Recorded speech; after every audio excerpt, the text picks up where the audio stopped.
Buenas noches. En nuestra segunda entrega de La Paz, lo firmado y lo cumplido, continuamos con el tema de la tierra. Uno de los mecanismos más importantes en la implementación de los acuerdos son los planes de desarrollo con enfoque territorial, más conocidos como PEDETs. Estos planes están orientados a resolver las grandes carencias de nuestros campesinos. Hay 16 zonas priorizadas en todo el país, subregiones afectadas por la pobreza, el conflicto armado y el olvido del Estado. Esta es la radiografía de los PEDETs. Cuando el presidente Juan Manuel Santos y Rodrigo Londoño, ex comandante de las FARC, firmaron el acuerdo de paz, se comprometieron a sacar adelante un nuevo contrato social que sobre todo beneficiaría a la población campesina, principal víctima del conflicto armado.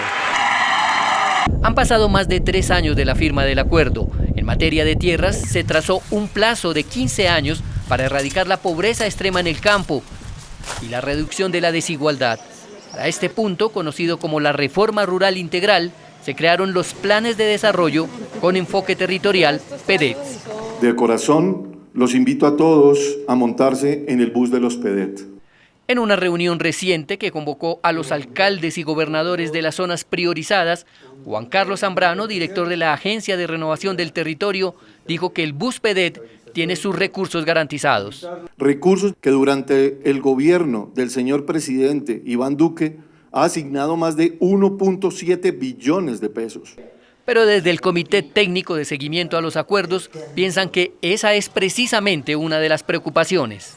No hay manera de poder determinar, ¿no?, en forma precisa cómo es que esos recursos van a ir para implementar puntos del acuerdo.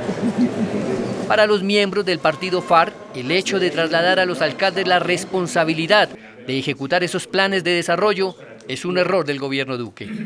Los PEDET apuntaban a resolver una serie de problemas que hay en las regiones, pero eso se desdibujó y ahora lo que el gobierno habla es de la municipalización, pero además no tienen presupuesto. Echemos una mirada a los PEDETs. Son 16 regiones priorizadas, 170 municipios, 11.000 veredas, 305 consejos comunitarios, 452 resguardos indígenas y 6 zonas de reserva campesina ubicados en las zonas más afectadas por la violencia y el florecimiento de los cultivos ilícitos. Emilio Archila, consejero presidencial para la estabilización, cuenta que en la zona del Catatumbo funciona uno de los planes piloto. Hemos aprobado durante estos meses casi 3 billones de pesos en ejecutorias. De eso hemos focalizado mucho en lo que el presidente llamó el Catatumbo sostenible. En el Catatumbo sostenible hemos logrado, dicho por los alcaldes de la región, en este año, más de lo que se había logrado en los últimos 16 años. En el sur del Tolima visitamos otra zona PEDET. La componen 4 municipios: Chaparral, Planadas, Ataco y Río Blanco. Allí las comunidades plantearon como una primera fase del plan sus necesidades más apremiantes. El colegio es como una de las necesidades más grandes que tiene esta comunidad. Una carretera en mal estado nos lleva al corregimiento de Berlín, municipio de Ataco, otra población PEDET que carga con una larga historia de violencia por el conflicto armado en el sur del Tolima. Unos los consideran guerrilleros, por otros paramilitares. Entonces esto hizo que de verdad el Estado no hiciera presencia en un territorio donde tiene una riqueza extraordinaria, ríos, montañas, campesinos muy comprometidos con el desarrollo de la agricultura. Una de las particularidades del corregimiento de Berlín, en el municipio de Ataco, es que aquí conviven 18 excombatientes de las FARC con los habitantes del pueblo. Tanto ellos como los pobladores le piden al gobierno que implementen rápidamente los acuerdos de paz firmados en La Habana.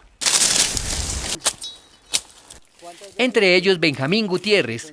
En esto fui levantado, la verdad, pues mis pensamientos eran esos, después que firmara el acuerdo de paz, dedicarme a trabajar, a montar mi propio plantecito.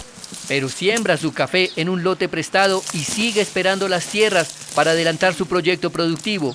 Lo mismo dice Camilo, otro excombatiente que dejó las armas y solo quiere trabajar. No tenemos tierra. ¿Dónde estarán los proyectos productivos? Porque nos dicen, bueno, usted tiene derecho a un proyecto de 8 millones, pero la tierra, no nos dan solución a la tierra. Y recordemos, la tenencia de la tierra fue una de las causas del conflicto armado. La paz con legalidad que pregona el gobierno Duque, en opinión de varios analistas, todavía deja muchas en su implementación. Y vamos con los protagonistas. El gobierno de Iván Duque trajo el concepto de la paz con legalidad, un cambio de lenguaje que para muchos críticos busca desconocer la naturaleza del acuerdo de paz. Miguel Ceballos es el alto comisionado para la paz y responde a estas críticas.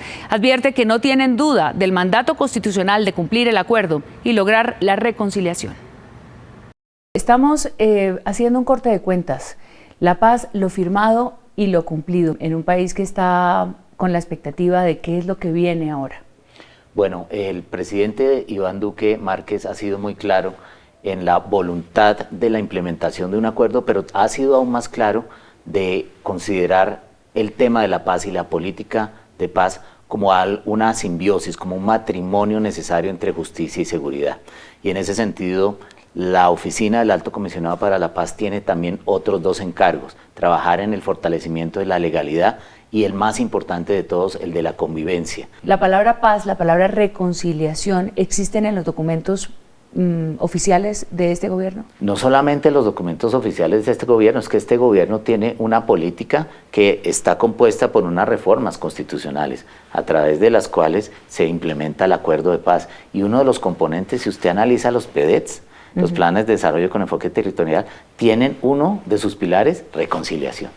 Y esos PDETs en su mayoría fueron hechos por este gobierno. El gobierno recibió 2 PDETs y ahorita hay 16. Y en todos ellos está la palabra reconciliación como uno de los pilares. El vacío que algunas personas quizá desde la oposición política puedan decir, aquí no hay discurso de construcción de paz, aquí se ha faltado, digamos, ha faltado contundencia en ese mensaje, o es que el debate político sigue, digamos, convirtiéndose como en una barrera. Yo se lo voy a decir de esta manera: yo hago parte de la CECIVI, que es la Comisión de Seguimiento, Verificación e Impulso de los propios acuerdos. Yo me siento junto con ministra del Interior, el doctor Archila y yo, con 3 personas que representan a las FARC, y a ellos les digo algo muy importante: esa narrativa de mostrar que el proceso de paz es un fracaso es terrible. ¿Por qué? Porque no lo es. Es muy importante que no se politice la implementación del acuerdo. La implementación del acuerdo hay que cuidarla mucho y no hay que hacer política con ella, porque de lo contrario echamos para atrás. ¿Por qué el Estado no logra controlar el territorio? ¿Por qué el Estado no logra tener el monopolio de las armas? Ese es uno de los grandes problemas, y de verdad que yo, en el momento en que tuve que escoger entre si apoyaba un sí o un no en el proceso, yo voté por el no en ese momento porque consideraba que el acuerdo de paz le faltaban algunas piezas. Desafortunadamente, y lo digo con tristeza, tenía razón en ese sentido, y hoy que estoy en este puesto tan importante para desarrollar una política de paz, yo veo que esos grupos de verdad no tuvieron una voluntad real de paz. Las disidencias de las FARC hoy son casi 4.000 personas, 2.000 y pico en armas y 2.000 y pico de redes de apoyo. Ellos tuvieron la oportunidad de firmar la paz, estuvieron en La Habana y no quisieron hacerlo. Esas FARC que sí firmaron el acuerdo, ese acuerdo por el que usted votó no, pero que firmaron el acuerdo y que están en el proceso, ¿a su juicio están cumpliendo? ¿A su juicio han cumplido? Hay varias etapas de cumplimiento. Las FARC inicialmente cumplieron con el desarme, y cumplieron, y parte del trabajo de mi oficina es verificar el tema, por ejemplo, de las caletas. Finalmente se entregaron las caletas que se podían entregar, hubo otras caletas que son de difícil acceso, esa parte se cumplió. Tenemos grandes retos. Una de las preocupaciones que tenemos es que hay falta de información sobre los bienes. Las FARC entregaron una serie de inventarios de bienes, pero esos bienes no se han hecho líquidos, no hay dinero que venga de las FARC para satisfacer e indemnizar a las víctimas, y eso es una gran preocupación. Pero algunos todavía creen que hay un país polarizado, que todavía se siente que hay una tensión entre el sí y el no. Eso está superado, y el ejemplo es el propio gobierno.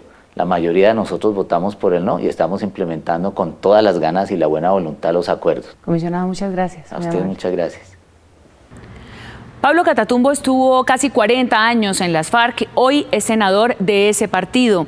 Su balance de la implementación es agridulce, es muy crítico de la voluntad del gobierno, pero es optimista hacia el futuro. En términos muy generales, ¿usted cómo valora ese cumplimiento, esa implementación hasta el día de hoy. Sí, si tomamos en cuenta lo que se firmó y lo contrastamos con lo que se ha cumplido, pudiéramos decir que el balance no es muy positivo. Y a veces a uno lo asalta la preocupación de que el Estado colombiano de pronto estaba mejor preparado para la guerra. Es decir, se preparó para la guerra, pero no para la paz. El acuerdo tiene un espíritu de transformación. Duró mucho tiempo el proceso tratando de profundizar en ese concepto de transformación.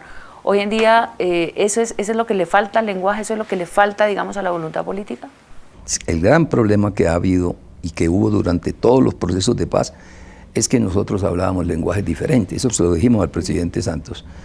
Mientras el establecimiento siempre entendía la paz como el mero hecho de la dejación de armas, el lenguaje de la insurgencia siempre apuntaba hacia transformaciones de la vida social y económica del país. El Estado colombiano no tiene el control del territorio, nunca lo ha tenido, pero tampoco tiene el monopolio de las armas. Aquí siempre han existido grupos armados, pero lo que es peor, no tiene el monopolio de la justicia, ni tampoco tiene el monopolio de la hacienda pública. Es decir, hay una desinstitucionalización y el acuerdo de paz permitía precisamente que el Estado se apropiara de esas que son funciones esenciales. ¿Qué elemento puede poner sobre la mesa la necesidad de cumplir el acuerdo? Hace falta que la paz tenga más dolientes. Hace falta fortalecer toda esa coalición, porque de todas maneras hay mucha gente que en Colombia es sensata y sabe que este país no tiene futuro si no hay paz. Colombia no puede seguir viviendo en una guerra eterna. ¿Cómo se construye, digamos, ese proceso de valoración de ese país institucional que usted está reclamando después de venir de las armas? Eso que usted me está diciendo es una paradoja. Los ex combatientes solicitando que se cumpla la Constitución y el Estado haciendo lo posible por no cumplirla. Eso es muy grave para este país y por eso nosotros vemos que lo que se pactó en La Habana está todo enmarcado dentro de lo posible y de lo que es legal. Pero aún así encontramos resistencia. Y optimistas también para continuar. Hay muchas disposiciones del acuerdo que están planteadas a 15 años.